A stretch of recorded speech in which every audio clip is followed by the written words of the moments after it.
Some people get great in-laws, some not so much. Today, what we're going to do is unpack this thing that has plagued marriages for decades and centuries and for a very long time, and hopefully make you a better son-in-law in the process.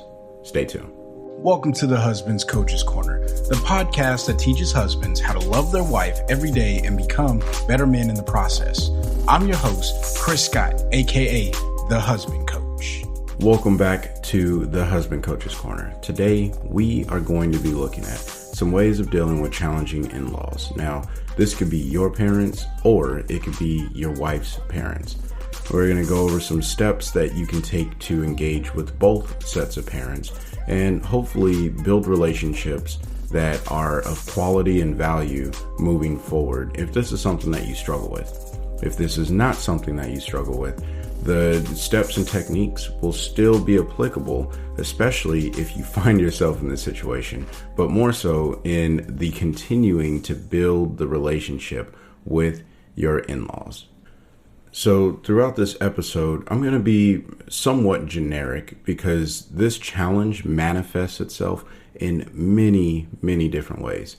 However, one thing remains constant no matter what in this circumstance and any other circumstance that's challenging inside of your marriage, and that is you, as the husband, have to remain the leader. All right? You have to remain the leader. So I do realize that not everyone has this challenge with their in-laws, so I get it. All right? However, most of us have had some sort of challenge, maybe not a significant issue that has impacted our marriage to a degree of divorce or whatever it may be. However, understanding how to deal with the circumstance when it comes up is going to be important. And then lastly, if you find value in this content, don't forget to smash the like button, subscribe, follow, whatever the platform you are listening or watching this on allows you to do. Engaging just really helps this channel grow and this podcast grow and gets it into the ears and the hands of people who would find value in it. And if you haven't already, check the show notes or description box below and sign up for my email list. It's completely free and you get a copy of the Wife Journal for free when you do that. So let's dive into today's content. So first up on the list, my mom is giving my wife a hard time. Now, I guarantee you, in some cases, especially if you are a mama's boy and you know it if you are, sometimes your mom can give your wife a hard time, and it may be intentional, it may be unintentional, but no matter what, these situations are always a challenge. They're a challenge because you're caught between the woman you love, which is your wife, and the mother you love, which is your mom. And I'm a firm believer of honoring my parents, but there comes a point when we have to separate ourselves from our parents. So before we dive into the steps of taking care of dealing with your mother, you have to do a deep dive into yourself and say, okay, have I separated myself in a healthy way from my mother? If you are a mama's boy, at least, have I separated myself in a healthy way from my mother so as that when she gives a suggestion or any input to my marriage, that I don't just jump on it and make it, like the golden rules in my marriage, as opposed to taking it as a grain of salt and seeing if it makes sense, if my wife does that or if she doesn't do that, things of that sort. Because let's face it, sometimes we have those overprotective mothers who think that they're the only ones who know best. And when you get married, maybe they don't approve of your wife, things of that sort. All right. So do a deep dive, see if you are that mama's boy. And if you are, if there's something that you need to rectify internally before you go and address this situation with your wife and with your mother. The very first thing that I have here is you got to speak to your wife about what your mom does that really makes her feel uncomfortable. Now, if you have listened to any of these episodes or any of my information, you're always looking to gain understanding. You're not looking to go into these crazy concepts of you just don't understand my mom. You're trying to understand what's going on with your wife, right? You want to know what she's feeling, why she's feeling it, how it's affecting her, and ultimately how that relates back to the challenges that you're facing in your marriage. Don't forget that your wife and your wife in state of this entire category, or this entire workload, if you will, is to rebuild your marriage and to make a healthy boundary for your mother and your wife, right? It's important that you set those boundaries. Again, you are the leader in your marriage.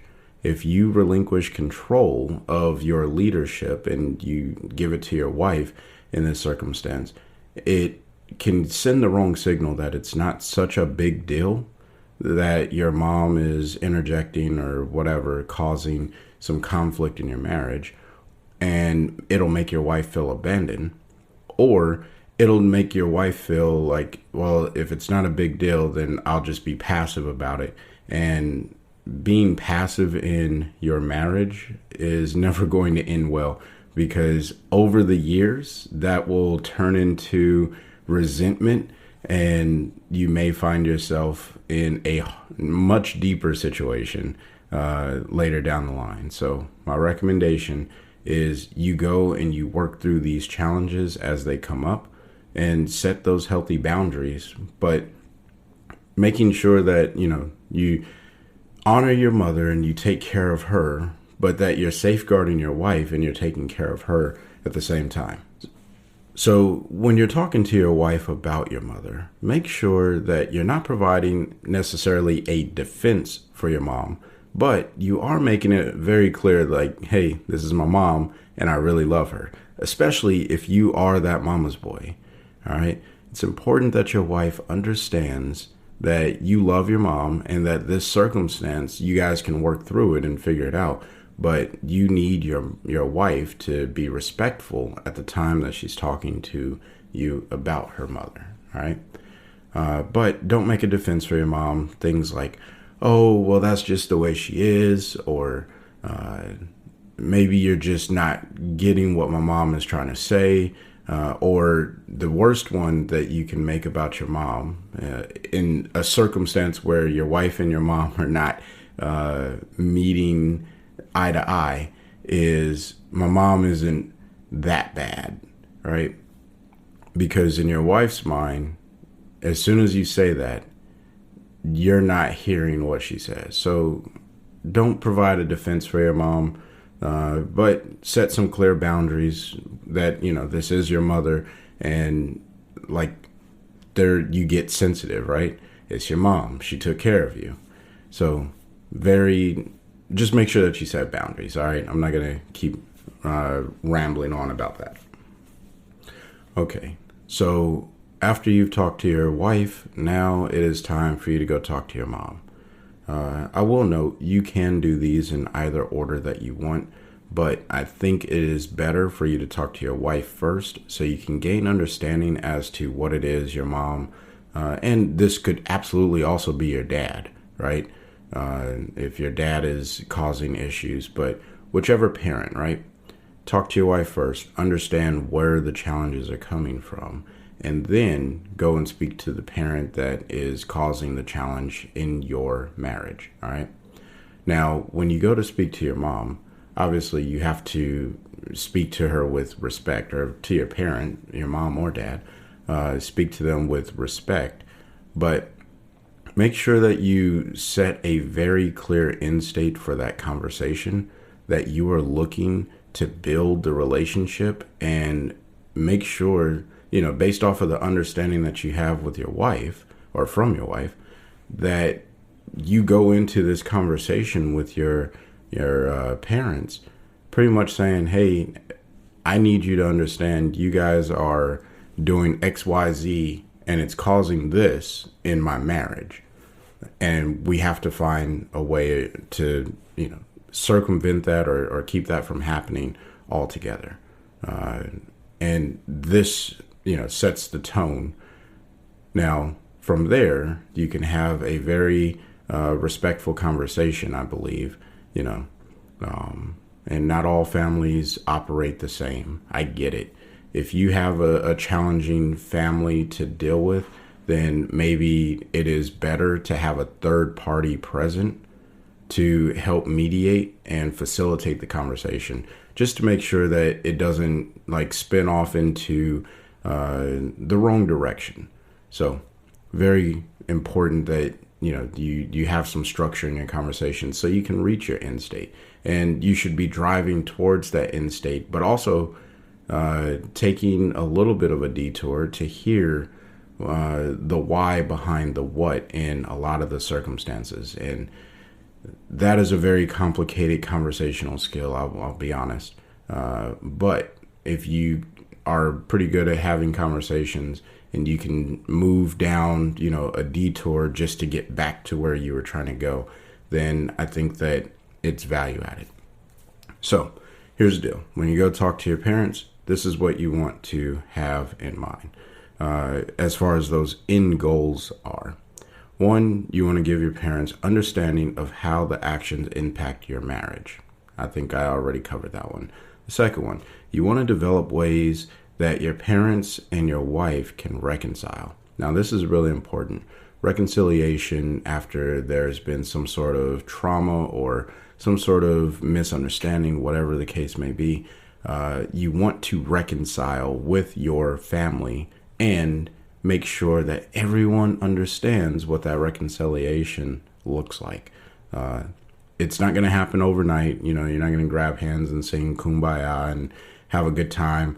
In some cases, maybe the healing is almost instant. But other times, if this is a traumatic situation, it can take some time for the healing. And I'll be honest, sometimes the healing and the reconciliation never comes because there's just so much trauma and drama, both trauma and drama in the situation. All right, but definitely want to map out what reconciliation looks like. The next thing is you want to ask your parents to, one, chill out when it comes to interjecting into your marriage.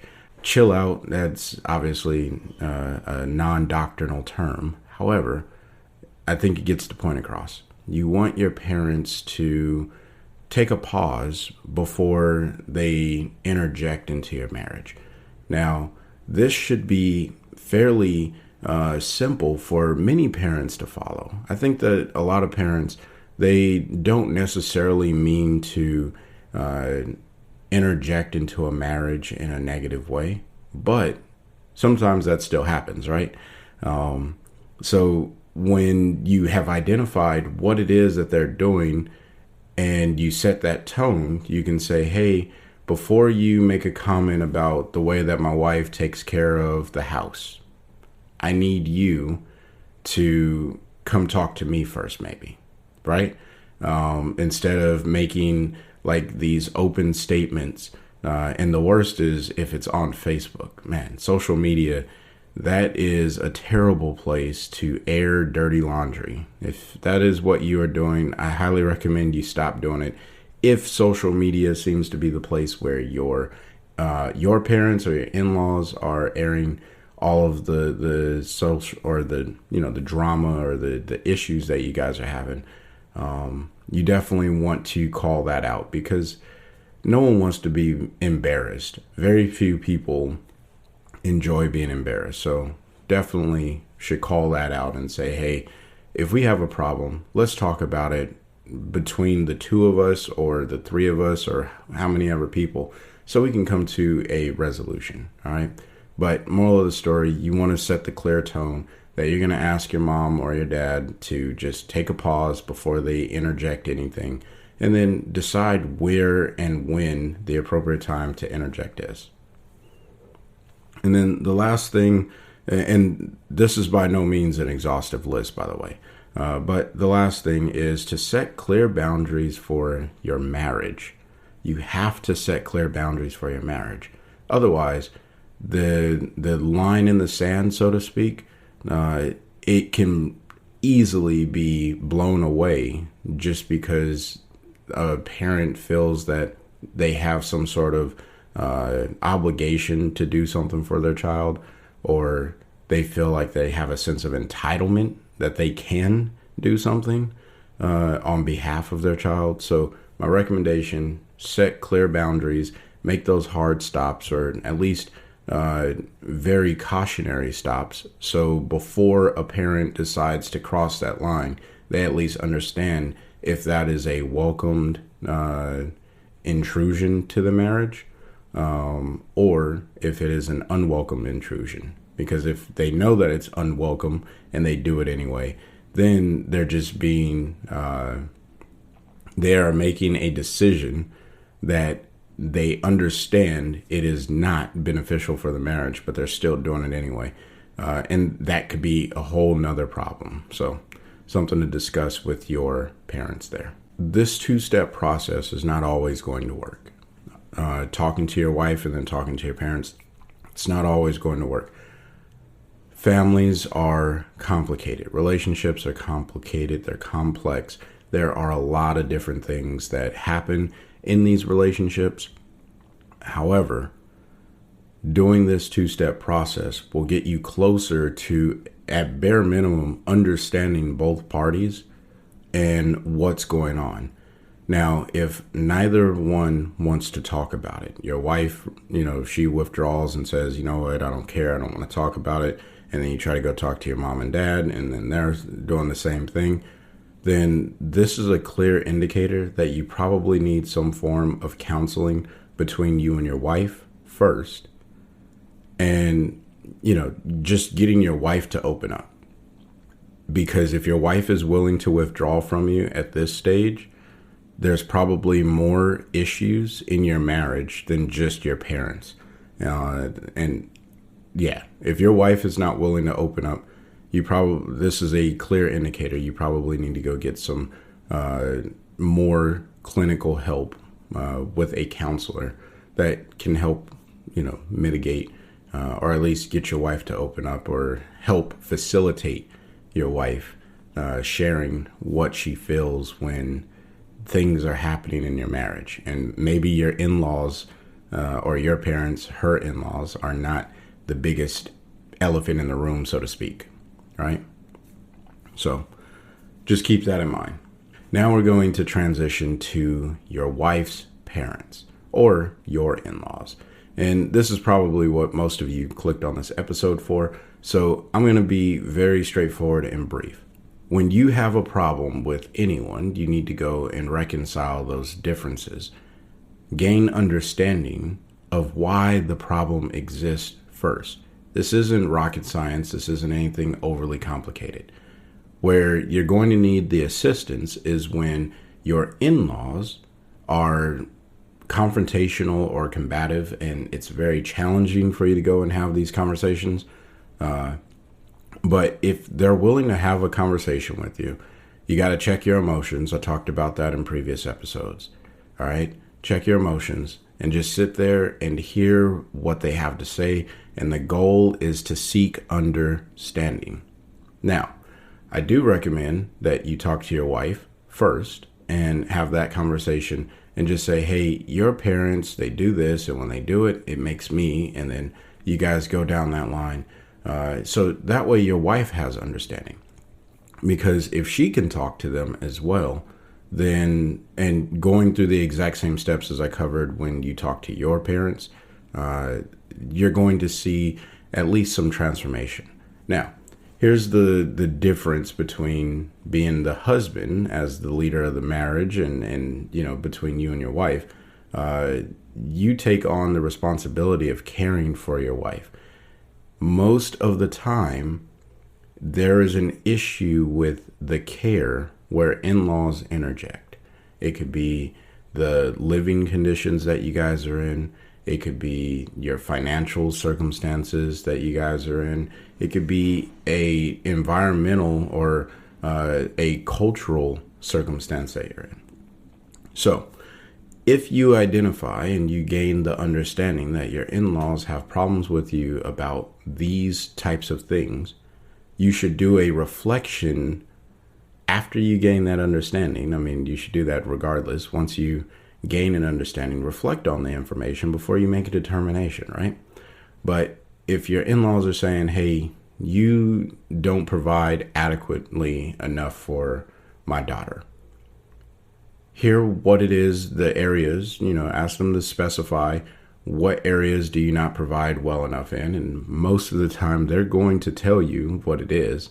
And then you just have to sit back and say, okay, are those things that I can improve, or are they things that I have no intentions of improving and my wife is perfectly fine with these circumstances? And then that's when you have a conversation with your wife and you gain understanding from her. So that way you guys are united when you go back and reconcile with her parents. Now, if you find that there are areas that you can improve, then do something to improve those. Your actions, because you can only control your actions in this situation, right?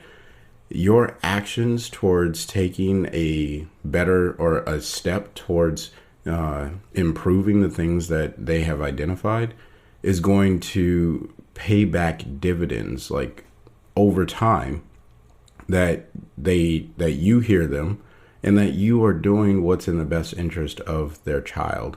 And that's essentially all that they're looking for. Is this guy doing what's in the best interest of my child? Now, there are some in-laws out there that are just completely upset, depending on how you guys got married or whatever the circumstance was that led to the relationship. There are some in-laws that they have some reservations and they let you know it. Those situations you may just have to brush off, and unfortunately, you will have to ignore and be passive with that family member.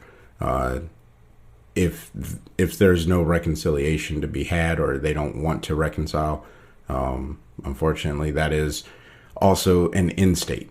I hope that is not the case for you, but I get it if it is. That is that's a challenging one. I personally have not had that issue. My in-laws have been great. I haven't had any issues with any of them.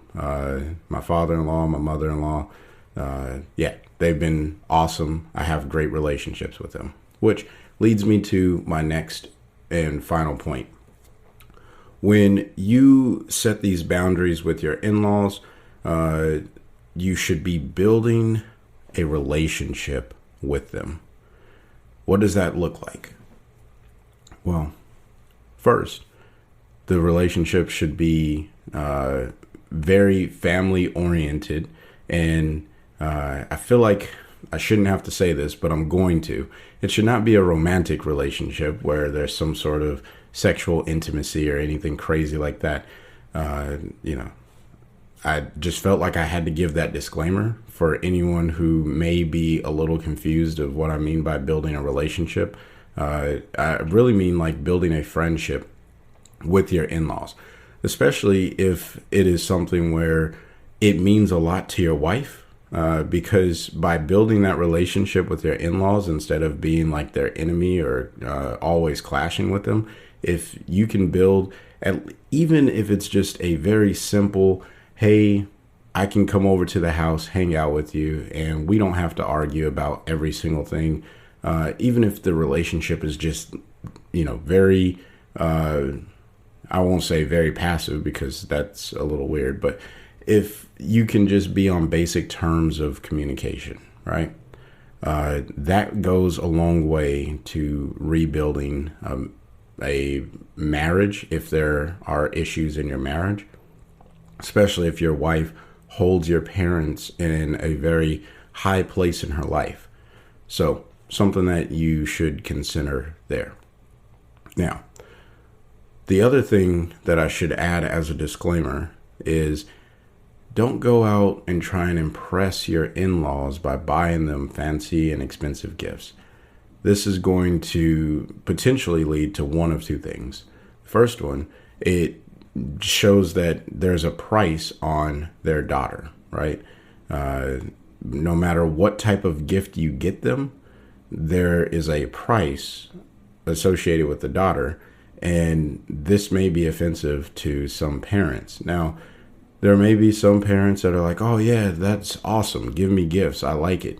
But once the gifts run out and you don't give them gifts anymore, then you're really just buying their affection and their appreciation, and you lose respect in those terms. So I'm not saying that you should never bring gifts over. What I'm saying is be cognizant of the types of gifts that you're getting and when you're giving the gifts, like holidays, birthdays, stuff like that. It's appropriate. That's tradition, at least here in the United States, Western culture. It's tradition to give gifts on Christmas, birthdays. And, if you go on vacation and you want to bring back a souvenir for them, absolutely. I get postcards, magnets, stuff like that, keychains, and I send that to my in-laws when we go on vacations. Those kind of gifts, it's not saying like, hey, your daughter is only worth a keychain. It's more of a, hey, we went here, I was thinking about you, and so we got you this. That's all that the souvenirs are, right?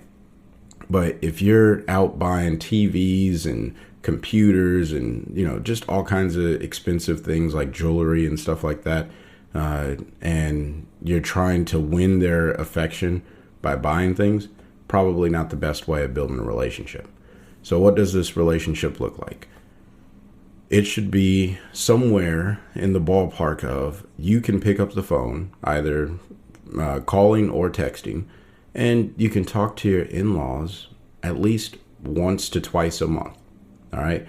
Now, if you can get more, then that's great, but if you can't, then once or twice a month, being able to talk to your in-laws, that is going to be more than enough to help your marriage continue to build, and for you to build that relationship. And then also, you're gaining deeper understanding because you can have conversations about their hobbies, their interests, their work, their plans after, in retirement, if they're not already there, things of that sort. You have all kinds of opportunities available to you. So that's something you should keep in mind, building a relationship with your in-laws. And then you should also be encouraging your wife to build a relationship with your parents. If if your parents are the ones causing issues, there should be a relationship there, following, the same guidelines. So take that and run with it. All right. So I'm going to leave it there for this particular episode. The in-laws, they are a tricky thing, and I think they usually mean well. There are some toxic families out there, and I get it. There are some challenges that come with that. But the majority of the families, and from what I understand of the men that I've coached in the past and currently coach, when they run into this issue, it's typically because there's some sort of misunderstanding or unmet need with the daughter in the circumstance that they're discussing. If that's the case, then do a reflection and address that situation, using conflict management skills to improve your conversation and your overall relationship. So until next time, I want you guys to find a way to love your wife every day. Peace.